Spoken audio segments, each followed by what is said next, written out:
On this segment of the KFB show, we're talking to a member of our senior leadership team, VP of Agency Support and Marketing, Chuck Osborne. We've got him in our isolation booth on the other side of the studio. But today, we're going to learn a little bit more about his role, his influences, and maybe even a few personal preferences along the way. Also in studio, we've got a few of his teammates with him, and they're eager to ask him a few burning questions as we place Chuck on the hot seat.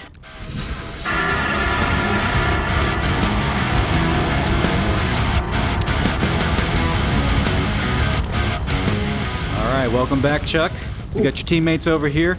Let's just jump right into it. All right, Scott, what do you got? All right, Chuck, so everybody that knows you knows that you're very in tune when it comes to all sports. Doesn't matter the sport, doesn't matter the level. What is probably your most memorable sporting event, any level, any sport? Well, I got to say, my favorite has to be my birthday, 1995, September 6, 1995. I was at the Baltimore Orioles game where Cal Ripken Jr. broke the consecutive games record. What a day, what a night. It was awesome. Camden Yards. Can't beat it. That's a great moment in history to be there. I'm just glad he clarified that was not what he was trying to pass off as his birthday in 1995. Tony? That is true. All right, Chuck, we've got a really close group, and with any close group, we have nicknames. Can you tell us a little bit about where Reno Hightower came from? Reno Hightower is a character in a movie called The Best of Times.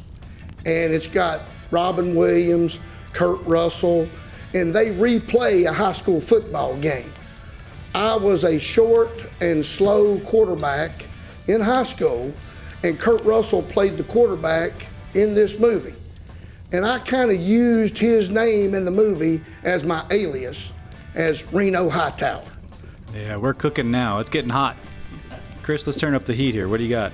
Sure. As anybody that spends any time with you knows, you are very passionate about things you care about. And you are very passionate about Farm Bureau and KFB. Can you talk a little bit about the origins of your passion for what you do and who you represent every day? You know, Chris, that's a great question. I love Kentucky Farm Bureau. I love Farm Bureau all across the United States. I worked for 10 and a half years as an agency manager and agent in Virginia Farm Bureau. And I think that day-to-day grind as an agent, that day-to-day grind as an agency manager, and seeing what Farm Bureau was all about in communities in Virginia, started my passion for that. And I talked to Tony Turner about this one night. He sat and asked me, he said, "What do you like the most about your job?" And I said, "Tony, what I like the most is giving other people the opportunity that I got in 1987 as an agent." Well, Chuck, we appreciate you being here with us today, letting us grill you a little bit. Thank you for joining us on the hot seat.